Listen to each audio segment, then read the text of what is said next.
What's going on, everyone? Bryce Gelman here. Today, going to be discussing the Knicks schedule, which finally came out after a bunch of different leaks and teases from the NBA. They love doing that, and they finally released the full schedule. Going to be discussing the 5 biggest games, in my opinion, this season for the Knicks in the regular season. Of course, that doesn't include all the playoff games that they'll potentially be playing, which all take precedence over any regular season game.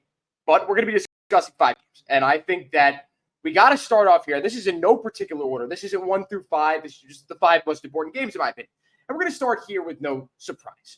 It's the Knicks opener against the Celtics, being the first game of the NBA season in an environment like Boston, with the opposing team collecting their rings from the championship that they won the year before. There are a lot of storylines going into this game. The one I am looking at the most is the fact that the Knicks went 1-4 against the Boston Celtics last year. And if you remember the last game they won, Boston fans want to tell you that they weren't trying, which we all know to not be the case. So the Knicks have just an unbelievable opportunity the first night of the season on October 22nd. I believe, it's October 22nd, to spoil the Celtics ring party and to announce themselves with the additions and with the return of all of these now healthy players. Hopefully Julius Randle will be back for the start of the season. Hopefully Mitchell Robinson will be back for the start of the season. According to Ian Begley, both those guys are still in their status at the start of the season is still somewhat in doubt. Mitchell Robinson really hasn't even ramped up anything. Julius Randle, I think his timeline is more set, and we'll obviously see as these months go on. Training camp starts relatively soon, but the Knicks have an opportunity to go out there and announce themselves to the basketball world, not just the Boston Celtics, their fans and the media, but also just everyone else in the NBA who, quite frankly, have not taken the Knicks seriously since they made the move of trading for Mikal Bridges. First off, the second they did it, they were clowned for how much draft capital they gave up. And as the offseason has gone along, people have forgotten just what they did in acquiring him, and also the fact that they're going to get 2 of their 3 best players, 2 of their 5 best players back healthy. Mitchell Robinson, if you count Julius Randle and OG Anunoby, it's a massive deal. And of course, as good as the Knicks have been with OG Anunoby on the court, they all are forced to be reckoned with them. And we know this. But does everyone else know this? It's the New York Knicks we're talking about, ladies and gentlemen. When was the last time the Knicks had respect among the media and among the casual NBA fan? I think Jalen Brunson is slowly trickling into that conversation, into that category of guys who, no matter where they play for, are respected around the NBA. And even when the media puts them down, gives them some terrible ranking, the casual NBA fan is right there to pick them back up. And if you look at, and I know I digress. I mean, I have to mention this one thing that I saw lately. It was a list of I think maybe ESPN's list of potential guys who are going to be on the 2028 men's USA team for the Olympics. Jalen Brunson wasn't on that list. Are we really being serious here? Jalen Brunson, in 4 years, will not be on the Olympic team? He should have made it this year. We all know it. Tyrese Halliburton barely played. Jalen Brunson would have been a much better fit. His game fits any style of basketball. You stick him on a court at Rucker Park, and he's going to dominate. His style of basketball would fit anywhere in the world, internationally, whatever, That's another story for another day, but it all ties into the idea of the disrespect from the media and from other fans. There's no better way to stop that, to nip that in the bud, for the Knicks to go out there and dismantle the Boston Celtics on opening night. It's not a place the Knicks are very accustomed to. It's not like they're always starting off the season. That's not the case. They have started off the season against the Celtics in the past few years, but not on this stage. Not with every single eye watching them. Not against the team who just won the championship last year, who absolutely dominated the NBA playoffs on their way to their 17th, or to their, 18th? To the 18th championship in Boston Celtics history. I really want to see the Knicks go out there and just dominate the Celtics. And I've said it before, and I'll continue to say it. The Knicks match up best against the Celtics. The team that matches up best against the Celtics is the Knicks. Not Philly, not Milwaukee, not Cleveland, not Orlando, the Knicks. And we have a chance to see that firsthand on the first game of the season for the Knicks. All right, next, January 10th. It's the Isaiah Hartenstein return game. The Thunder come to the Mecca. They come to Madison Square Garden. And this is on my list, of course, because of Hartenstein and getting, having a return of that magnitude. The guy only played 2 years for the Knicks. He left the Knicks. I think the Knicks fans will still cheer him. There'll be some boos. I think there'll be a lot of boos after the opening intros. They might do a return video for him. Again, only 2 years, but he did have a huge impact for the Knicks and did do everything he was asked of, and then came in and filled in for Mitchell Robinson unbelievably. So that's one part of it. The other part of it is that I think the Oklahoma City Thunder are the best team in the NBA. I think the additions they made this offseason while keeping their core intact with the window that they have, with these guys, these young talents, still not paid yet. These guys are still yet to make big money in the NBA. Holmgren, Jalen Williams, etc. And now when you add Alex Caruso and Isaiah Hartenstein, two really, really good defenders, it makes the Thunder just an absolute juggernaut. So on one side of the coin, it's the fact that the Knicks are going to have to play Isaiah Hartenstein. He's going to be returning after, I still think he should have came back to the Knicks. I think the amount of money offered was enough for him to come back. Hartenstein's only under contract for the next 2 years. He would have had security for 4 years with the Knicks and a real chance to win a championship. I think he knew what his addition or him coming back to the Knicks would eventually do for them. But he got a $20 million pay raise. So I don't blame him for making that decision, even though I disagree with the decision at the end of the day. But the Thunder are really, really good. And if you thought that Boston Knicks would be a test, I think that this is a whole another story. This is a potential finals matchup. If the Knicks could beat Boston in the playoffs, I really think that the Thunder are going to dismantle the Western Conference playoffs. I think they're going to have their way. No one matches up as well as they do defensively with any team in the NBA. They are so good defensively. And they have the star power necessary to win a championship. And they have the depth. And they have so many more picks. I mean, this team is I think, has the best chance to win multiple championships in the future, to create a dynasty. But it's really essential that they do it in this 2 or 3 year window where they don't have to pay their younger stars. Because as we know from the CBA, the new CBA, they are going to be hogtied when it comes to how much they can pay these guys. They're going to inevitably lose a few of them. It's going to be a situation like Isaiah Hartenstein.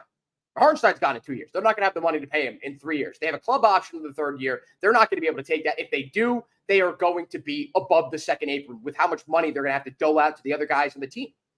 But they are going to be screwed one way or another because of the new CBA. So you might ask, what's the future for this team? It's multiple championships.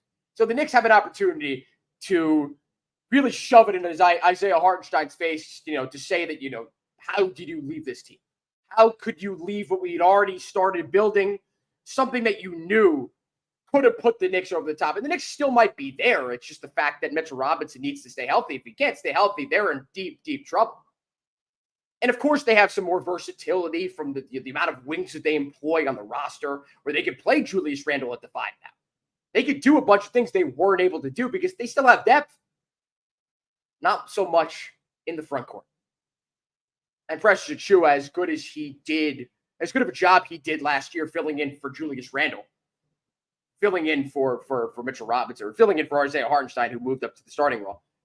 He is not the guy to fill in for Mitchell Robinson if he goes down. And again, it remains to be seen. The Knicks still have some assets that they could use to trade for a backup center before the deadline in February. All right, so let's move on to number 3. And number 3 is a big one, I think, because if you look at what happened last year at the middle of the year, January 27th was the game against the Heat, where everything was going well, and in the fourth quarter, Julius Randle goes down. Dislocates his shoulder, out for the season. OG Anunoby plays through that entire game, doesn't play again for another month. Considering where this Knicks team is at, considering how much they rely or they're going to have to rely on Mitchell Robinson, beating Denver on January 29th at home is absolutely essential. Staying healthy, I think, is more important. To be healthy going into that game. Denver is not what they used to be. They lost a lot of high-impact guys off their bench. They kept their main core intact, but as we know from Boston winning the championship last year, that's not good enough. 3 or 4 really good players and then a bunch of bums on the rest of the team is not good enough to take down a team like Boston with just an absurd amount of talent 1 through 5 and guys off the bench who complement their starters extremely well. We are going to have to see what happens with teams like Denver, teams like the Lakers, other teams in the West who just don't have much depth. Teams like the Bucks in the East, not much depth. I just think that this game is huge for the Knicks to stay healthy to that up until that point, and then to make a statement to say, like, we're not going to wither away. We're not going away like we did last year. We're not going to get injured. We are here to stay, and we're going to make some noise before the All-Star break and then after the All-Star break, going into the playoffs. Next game, in my opinion, is November 8th against the Bucks at home. The Bucks played very well against the Knicks last year. If you remember that one game in the NBA Cup, which is what they call the Emirates NBA Cup, the Bucks could not miss from 3. I think they shot like 65% from 3. I remember being very frustrated that game. And if you also remember at the end of the game, Julius Randle didn't run back on defense. He kind of showed what he has shown so many times in the past of just looking straight up dejected. His demeanor being as frustrating as it could possibly be from an outsider's perspective, from a Knicks fan, having to watch that. The Knicks need to set the tone against most of these teams in the East, but I think almost as important as Boston, it's the Bucks. I think the Bucks are a bunch of bums. I really do not believe in this Bucks team. I think they are the 4th best team in the Eastern Conference. I think that's objectively true. I think they're worse than Philly. And they're obviously worse than the Knicks and the Boston Celtics. But if you look at the power rankings now, if you look at just the general discourse surrounding the NBA, there's this notion that the Bucks are still up there in terms of contenders in the Eastern Conference. They've got a dead corpse in Chris Middleton. They have another one in Brook Lopez. 2 of their main guys that they still continue to have to rely on. And that is what you consider a contender in the Eastern Conference. And of course, Damian Lillard, who was completely washed. I don't want to hear about how he came into training camp last year out of shape. I don't want to hear about how he doesn't love Milwaukee, how he still wants to be in Miami. Toughen up. Enough with the excuses. They have nothing. The Knicks are going to have their way with the Bucks on November 8th at home. I really do. I really think that they're just going to dismantle them, demolish them. And the last game, you may not agree with this one. November 12th against the Sixers on the road for the first game of the group stage of the NBA Cup. And you may say to me, Bryce, well, who cares about the NBA Cup? It's not a big deal. I put this here for 2 reasons. First off, it's the first game that the Knicks and the Sixers play, the new look Sixers. And I've said it repeatedly over and over again. I am not 100% sure on how well the Knicks match up against the Sixers. I am concerned that if in the most unlikely circumstance, and knock on wood, they stay healthy, that could be a problem. That could be a major, major problem. That's obviously a lot to ask for when you look at their 2 main guys on the team in Joel Embiid and Paul George. You could definitely count on Tyrese Maxey to stay healthy.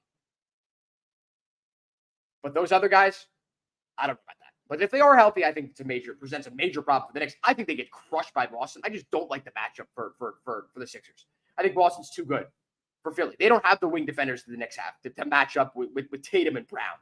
I would just love to see the Knicks go in there fresh off a demoralizing for Philly defeat in the first round of the NBA playoffs last year, in which the Knicks completely took over the Wells Fargo Center in games 3 and 4 of that series. Not so much in game 6. The Knicks go out there and do exactly what they did in the playoffs last year. Crush the souls of the Philly fans who just never shut up. My least favorite fans in all of sports are Philadelphia sports fans. They're the worst. The worst. So negative. So disrespectful. So rude. Hate them. I hate them. Despise them. And there's nothing personal about that. I just don't like them at all. I don't even like the Phillies. I'm not a Mets fan. I'm a Yankee fan. I have no reason to hate the Phillies. I hate the Phillies because Philly fans root for them. I would just love to see the Knicks go into Wells Fargo Center, make the trip down I-95, and shut the Philly fans up yet again. How fun would that be? And especially to get a good start in the NBA Cup, which last year I thought was pretty fun. I thought it gave regular season games that otherwise wouldn't have any meaning and wouldn't be exciting whatsoever some excitement. You may think it doesn't mean anything. Fine, I get it. First year of what they used to call the in-season tournament last year, a lot of people didn't care about it. But if you watch that final game against the Pacers and the Lakers, yes, there was a lot of offense in that game. The guys were trying. And I do think there was one factor in that, among others, the fact that LeBron James was on one of those teams, and LeBron, and I'm sure he got it on his teammates, like, we got to win this for my legacy and whatnot. Either way, I think that teams are going to try with the money that is allocated to the winning team's players. There are players in the locker room who don't play, but they are impactful in terms of what they provide, in terms of, I know it's kind of a joke, but in spirit and the support that they bring the team. Hopefully Ryan Arcidiacono will be back on the Knicks. That would be a fun time if they could bring back the Fit Villanova guy. But think about a guy like Ryan Arcidiacono who doesn't play much, isn't making much money. The idea that he can make $1 million from this, his teammates, the Villanova guys, are going to be playing their asses off for Ryan Arcidiacono to get the bag. That's part of it. And then also the coaches get some money too. I like that prospect of it, to give them at least some incentive to try hard. And the fact that most of these games, specifically in the group stage, count for the regular season, just like this game against the Sixers will. It's great. It was a great idea from Adam Silver, and I think a lot of people will warm up to it as time goes on. But I think that the Knicks have this opportunity to go in there and win a game that matters for sentimental reasons and the Knicks-Philly rivalry, but also, in the standings in the NBA Cup. That'll be fun. So that'll do it for my five games that I have. The Knicks, listen, they have a tough schedule to start off the season. 8 of their 10 first games are against playoff teams, in my opinion. They play the Celtics, the Pacers, the Cavs, and the Heat in the first 4 games that they have. That's a tough start to the season. I know it's August. The season doesn't start for another 2 months, and I really wish this time, and I know it will go by fast. Everything goes by fast. It's kind of scary, and that's another story for another day. I hope it goes by as fast as possible, as 99.99999% of Knicks fans I know agree with. We want to see this team in action. We want to see Mikal Bridges. We want to see the fit of him next to OG Anunoby, next to all the other Villanova guys. We want to see the depth of this team. We want to see with our own 2 eyes our basketball team in a position to compete for an NBA championship. That is what we are all waiting for. And it all starts in just over 2 months. And as the season, as the preseason and all that good stuff kind of unenjoyable, but it's still important and it still signals the start of the season. But as all that stuff gets underway, you're going to start feeling it more and more and more of like, we're almost here. We are almost at the zenith of a season that could result in a Knicks championship. Let that sink in, ladies and gentlemen.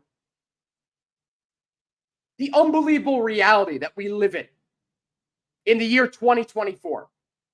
After so many miserable seasons, soak it all in, and when we get there, don't take it for granted.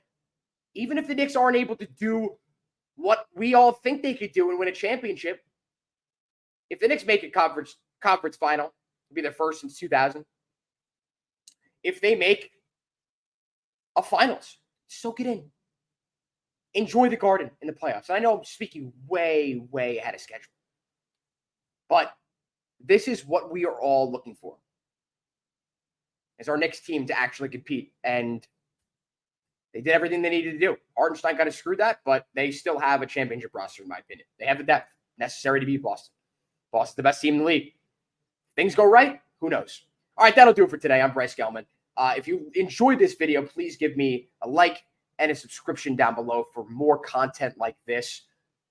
I promise more guests. I'm going to get more guests as time goes on. The dog days of summer are kind of tough, but with the schedule release with the NBA, with the NFL set to get underway in just over 3 weeks, this is a fun time of the year. It is. And with baseball getting into the postseason, Aaron Judge, Juan Soto continuing to make magic with their bats, there's going to be a lot to talk about. And there's going to be a lot of potential guests for me to go out and get. So stay tuned.